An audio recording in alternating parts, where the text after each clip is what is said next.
Nomoi, it is Joinen, and I am sure you are familiar with Disney princesses. But have you ever wondered what they would look like if they were Belgian coal miners from the 1820s? Well, a malware-riddled website that splits up 8 different images onto separate slideshow pages probably has you covered. I don't know how or why this became such a quintessential part of the internet, but there must be something deeply rooted in the human psyche that compels the average Facebook mum to click on Disney princess what-if articles. Ooh! Sharon and her hubby built a deck. Michael, we should build a deck. What? What if Disney princesses were old-timey strongmen? Now that I've got to see. Mom, I need help. My leg is stuck under the car. Hold on, Bradley. You're just gonna have to wait. Also, while I've got you here, can you explain to me why my iPad says I won a Toyota Corolla? I'm starting to think Facebook is listening in on my conversations. They're seemingly infinite. Just about every possibility exists. 19 Disney princesses reimagined as World of Warcraft characters. 15 Disney princesses as stunning embodiment of the elements. What about 10 Disney princesses reimagined as anime characters? I don't even get it. Frozen 2 is my favorite anime. The weird thing about these articles, other than their abundance, is the fact that they really feel like they're written by robots. As a child, most of us were attracted by the beauty and glamour of Disney princesses and wished we could emulate their looks in any way. Yeah, we don't talk about that one thumbnail. Those were dark times. However, how would you feel if we said that Disney princess could look like any of the anime characters? Look, I wouldn't be that impressed. It's impressive, isn't it? Yes. No. Very impressive. I would be simply shocked if Disney princesses could look like any of the anime characters. Our beloved Disney princesses already resemble anime characters, having small noses, wide eyes, and round faces. Right, so you're just gonna show me regular pictures of Disney princesses? That feels a little bit like cheating. All right, one trying their hardest to hit the word count later, and we're jumping into it. Belle. Yeah, that's anime Belle. He made Belle's expression more interesting. Debatable. What's more, the Beast was redesigned to be far more man-elf, so when looking back at the male character, he looked more handsome. Yeah, right. I think we've missed the point of Beauty and the Beast, but sure, it is certainly reminiscent of any of the anime characters. Elsa. We are seemingly familiar with Elsa, a cool princess, so it must be a surprise if the princess is more lovely. Flabbergasted. I could not be more surprised. Mulan. This art was made by the same person who did the anime Belle fan art, Dark Lord Ethan. As he did with Beast, he remade Mulan's prince, Shang. Additionally, Mulan looked prettier than the original version. Okay, well, my life has been changed after seeing Shang remade and Mulan look prettier than the original version, but what about if Disney princesses were badass and had tattoos? I'm glad you asked. Most Disney princesses are known for being nice, beautiful, and charming. They need to be saved by Prince Charming, and we've gotten pretty used to seeing those appearances in their films, but not anymore. The solution to the damsel in distress trope, this whole time, as it turns out, was to just give the princesses some tattoos. He reimagined Disney princesses with cool tattoos, and you'll never look at them the same way again. Honestly, they look badass. All right, Snow White is cool because she smokes now. You're right. That's pretty badass. Ariel's got the main homie sea bass tattooed on her ribcage. Can't forget about the friends back home. Belle's tatted. Mulan's probably lost her cover. Tinkerbell.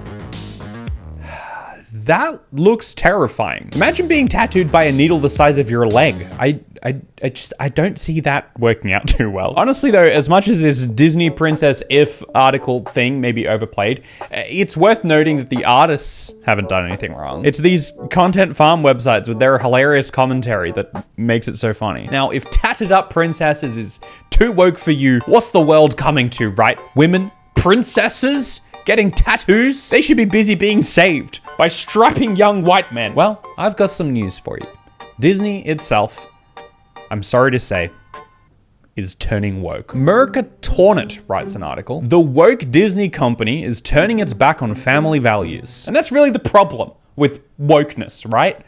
The lack of values. Yeah, this is pretty quickly going to turn into exactly what you're thinking. I heard that one of the main characters in Lightyear, featuring Buzz Lightyear from the Disney Pixar Toy Story franchise, is in a same-sex relationship. You heard? You haven't watched it? People should watch it. It's a great movie. Then I connected the dots. Who owns Marvel and Pixar? Disney. Same-sex relationships keep popping up in Disney movies. They're being marketed as family-friendly films for children and teenagers, but they are now being used to make same-sex relationships more mainstream and acceptable. Right. It sounds like what you're getting at is that it shouldn't be. We all need friends, but deep affection need not be erotic. Erotic? Bro sees one gay couple and things start heating up. Cool it, dude. You don't need to get weird with it. It's almost like the lack of exposure to same-sex couples in particularly non-erotic circumstances could be the problem here. But, okay, honestly, low-hanging fruit. Homophobes freaking out about the idea of same-sex couples isn't a problem unique to Disney. But you know what apparently is? Women speaking about women's struggles. But you know what absolutely demolishes women's struggles?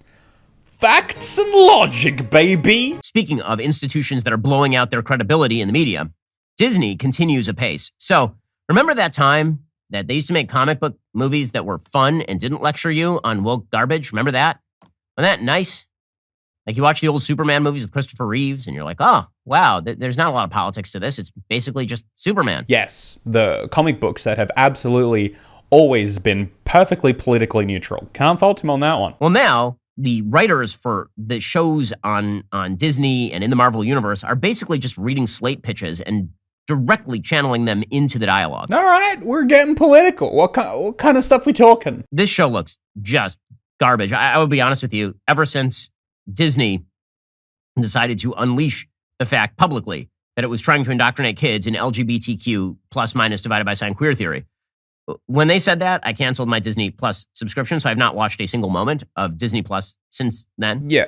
How is it that everyone who complains about this stuff are the people who haven't watched a second of it? Like, I get it. They don't like it, so how can they be expected to watch it? But these people who make their living writing articles and shooting videos about topics that appeal to their echo chamber audiences don't even take the time to properly research what they're talking about. If you're going to have a criticism about something, you've got to at least do the bare minimum. I mean, I'm watching your video. Bro, how are you eating those? Huh?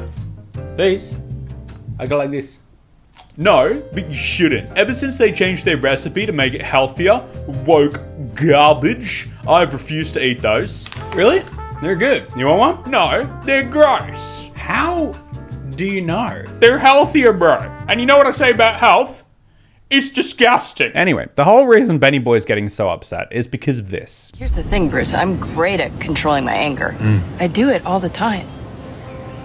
When I'm catcalled in the street, when incompetent men explain my own area of expertise to me, I do it pretty much every day, because if I don't, I will get called emotional or difficult, or might just literally get murdered. So I'm an expert at controlling my anger because I do it infinitely more than you. She's bad at it. She needs to calm down at the end there. Yeah, bro, calm down. Being murdered, it's chill. If you were a dude, you'd understand that. A co-host of Geeks of the Week, quote, She-Hulk might genuinely be the first time some young men hear a woman speak candidly about experiences like this. It might not seem like it, but it's hugely important.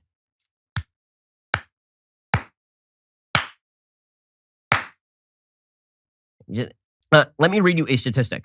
Okay, here are the total number of murder victims in the United States in 2020 by gender. You ready? Female murder victims, 3,573.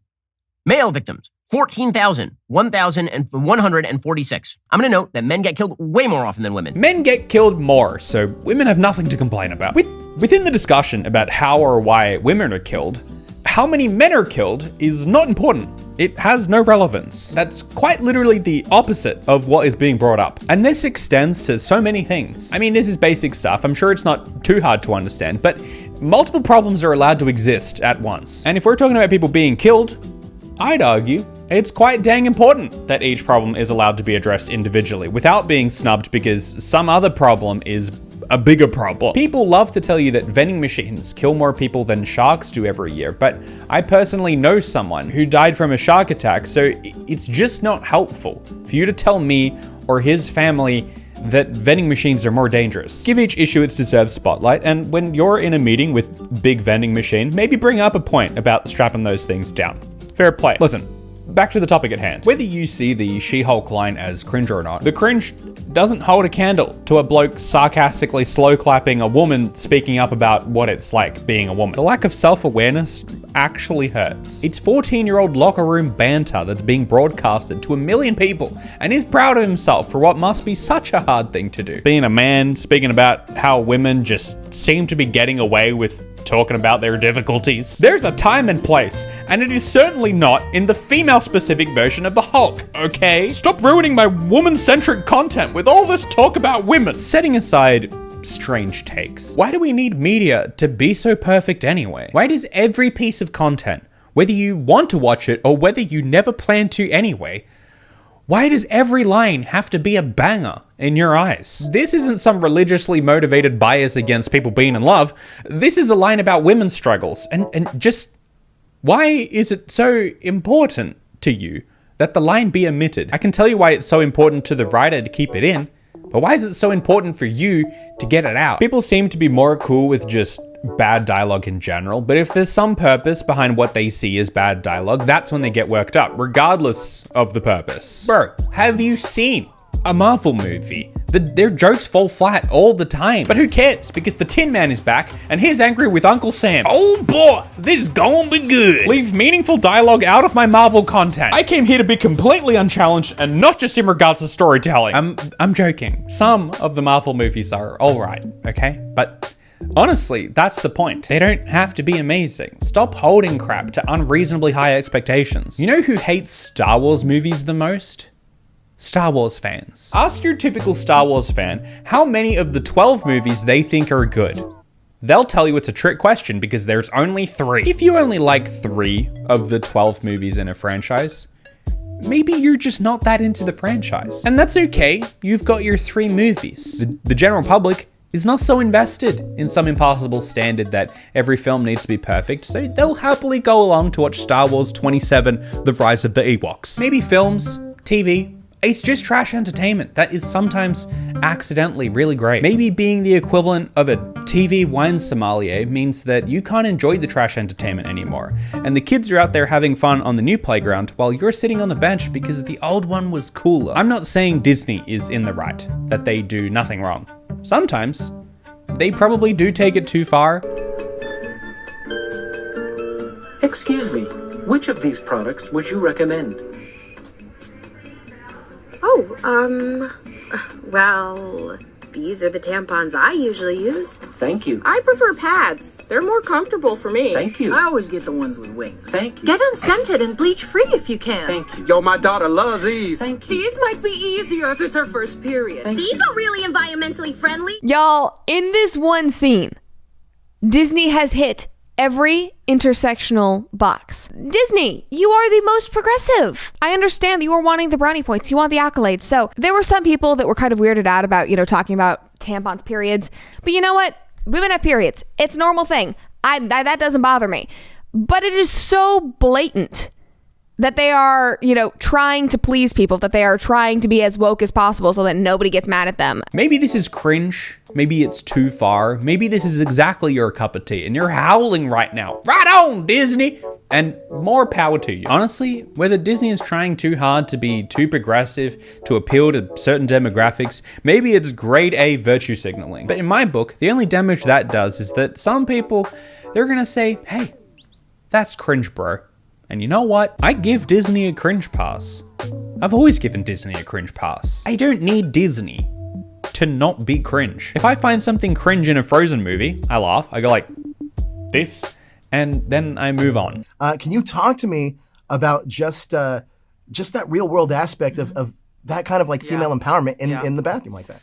That scene is so important to me. And I had to really go to bat for that scene because a lot of people didn't understand why it was so important. Because if you look at it from the surface level, you're like, it's kind of an extraneous scene. It doesn't really serve a plot purpose, You could really get through the story and you could cut it and, you would still understand what was happening in the story. But I was like, this is the single most important scene in that entire episode to me because it really shows the magic and the protective warmth of the women's bathroom. It is a beautiful and safe environment. I mean, outside at the bar, maybe these women would have fought each other. Sure. But For some reason, when you get past the magic barrier of the women's bathroom door, it is the most protective and loving and supportive environment. A girl that you meet in the bathroom of a club will go and like help you bury your dude if you need her to. Yeah. Some people didn't like that joke. Honestly, who cares? Maybe I'm a beta virtue signaler trying to appeal to a demographic. I don't know. But how do you not find irony in people being offended by things being woke? That feels like a paradox. Oh my gosh. Disney is so woke these days. I can't believe they changed the American flag in Toy Story 2 to a globe. What? Is it illegal to be patriotic these days? People are so easily offended. Hey, big news. A woman writer wrote a line about women's struggles in a movie about a woman version of the Hulk. What? Where will they draw a line? I am canceling my Disney Plus subscription. As a man who doesn't kill women, this offends me. The trick here is to not care so much. It's not necessary to the story. What story? It's not your story. It's literally the writer's story. If you prefer the original source material by a different writer, congratulations. You've discovered preference. But what of the kids? Your kids won't be indoctrinated by so-called feminist propaganda the same way they're not smoking because Goofy had a cigarette. Besides, what's the worst that's gonna happen? Your kids are gonna be a little bit more mindful of women? You're right. Ban it. Kids aren't blank computers solely programmed by offhand Disney lines. I can guarantee that if you're the type to be worried about this kind of thing, you're probably doing your darndest to make sure your kids think exactly the same way you do anyway. Wait. What's this? Disney princesses reimagined as senior women. When was the last time you saw a Disney princess who looked older than 25? Yeah, us either. Old people. Now that's just taking it too far.